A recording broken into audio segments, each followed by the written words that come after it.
छत्रपती शिवाजी महाराजांनी काय काय पराक्रम केले, इतके पराक्रम केले मी जास्त काही सांगणार नाही। पण छत्रपतींच्या जीवनामधला एक पराक्रम आहे तो म्हणजे अफजल खानाचा वध, तेवढा फक्त तुमच्या समोर मांडणार आहे आणि या ठिकाणी सेवेला पूर्णविराम देणार आहे। प्रतापगडच्या पायथ्याशी खाना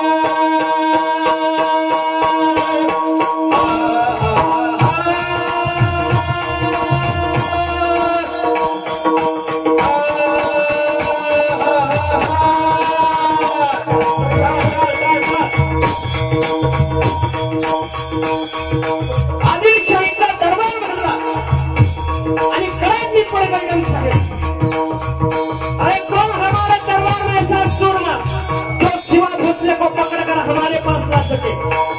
त्या आदिलशाहीच्या दरबारामध्ये सर्वांनी माना झुकवल्या महाराज एकदम सुद्धा समोर यायला तयार नाही। सगळ्यांना महाराज माना खाली घालून बसले।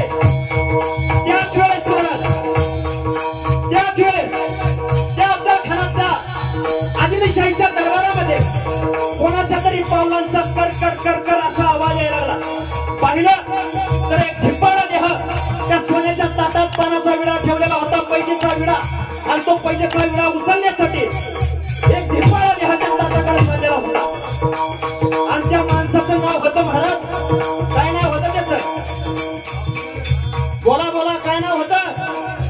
अफजल खान। तुम्ही घ्या त्या बोकडाचं नाव महाराज। त्या महाराज तो गेला तिथं गेल्याच्या नंतर कसलाही विचार न करता त्या ताटामध्ये ठेवलेला पैजेचा विडा उचलला आणि पैजेचा विडा उचलल्याच्या नंतर तो बोलला, अरे मैं लाऊंगा शिवाजी को, अरे वो तो पहाड़ का चूहा, उसे तो घोड़े पर बांध कर लेकर मैं आऊंगा। आणि तो महाराज अफजल खान निघाल्याच्या नंतर त्याचा पहिला मुक्काम पडला तुळजापूर। आपल्या महाराष्ट्रावर चालून आल्याच्या नंतर तुळजापूर मध्ये पहिला मुक्काम पडला आणि त्या तुळजापूर मध्ये आल्याच्या नंतर तो अफजल खान म्हणला, अरे उद्ध्वस्त करून टाका हे तुळजापूर। सगळं सैन्य गेला, सगळेजण गेले, तुळजापुराची रांगोळी केली, आई भवानीच्या गाभाऱ्यात गेला आणि आई भवानीच्या गाभाऱ्यात जाऊन त्या भवानी मातेसमोर त्यानं गाय बोलावली, गाय, आणि ती गाय बोलवून महाराज त्या भवानी मातेच्या समोर त्या अफजल खानानं गाय कापली महाराज, गाय।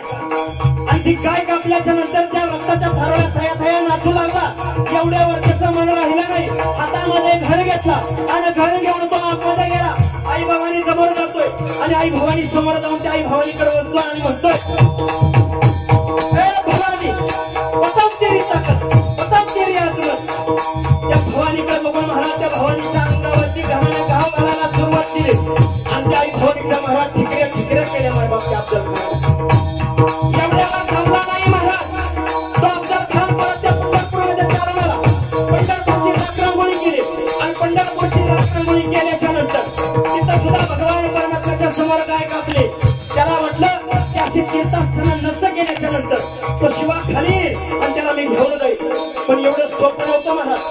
त्या छत्रपती शिवरायांच्या लक्षात आलं की हा एक एवढा मेहनत करतोय, म्हणून छत्रपती शिवरायांनी योजना आखली आणि योजना आखून त्या अफजल खानाला भेटायला बोलावलं। प्रतापगडच्या पायथ्याशी खाना, प्रतापगडच्या पायथ्याशी खाना, प्रतापगडच्या पायथ्याशी खाना, शिवाजीराजा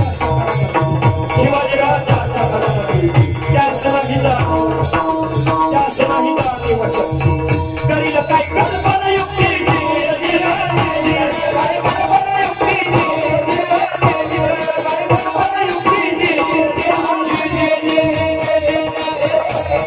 आणि घराला भेटण्यासाठी महाराजांनी एक सुंदर असा शामियाना उभारला होता।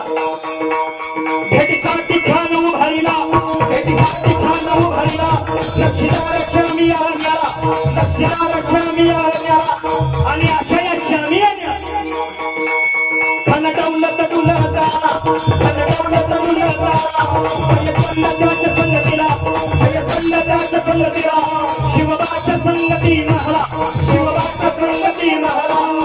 छत्रपती शिवाजी महाराजांसोबत जीव महला नावाचा डोंबारी होता, म्हणून वाक्यात होता जीव म्हणून वाचला शिवा, शिवबाच्या संगती महला, शिवबाच्या संगती महला। आणि राजांना पाहून कसा, आओ शिवाजी आओ, सारी सौख्यम भूलकर हमें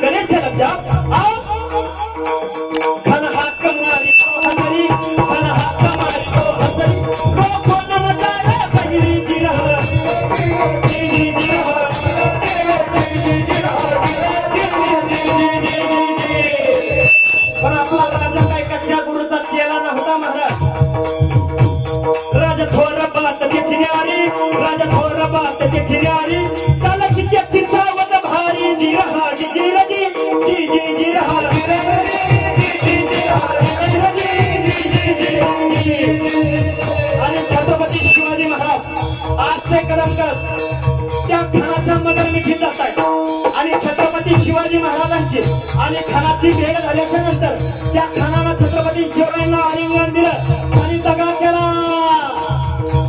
खानाचा अभिमान मानला, खानाचा अभिमान मानला, कटरीचा वादन केला, कटरीचा वादन केला. भरभर आवाज झाला, भरभर आवाज झाला. तिनं खटा होता अंगाला, तिनं खटा होता अंगाला. खानाचं फुका गेला आणि एरपडला. तितक्यात महाराजांना पोटामध्ये बिटवड केला, पोटामध्ये बिटवड केला. वाघनखेचा मारा केला, वाघाला घातला पोटाला.